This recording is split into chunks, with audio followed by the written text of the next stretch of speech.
How to return Fabletics items. Now, in this video, I'm going to provide you additional information as to how you can return any types of product or items that you purchase from Fabletics. It's very, very simple, but there are a few requirements or rules for you to follow first before you can return the product into Fabletics, of course. So if you head straight into this specific article from Fabletics, you can definitely return the product within 30 days from the date of shipment and in new, unused condition with original packing.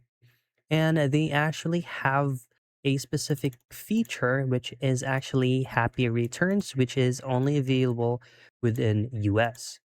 This specific feature right here is actually requiring you to return the product without the box or the label required. It's very simple. You just head straight into your account tab, orders and returns, and process your return request. And then you just need to take a photo of the product that you would like to be returned and input the specific reason why you're returning the product. And they will be investigating it first and they will update you on your Fabletics account. And that's pretty much it. That's how you return Fabletics items.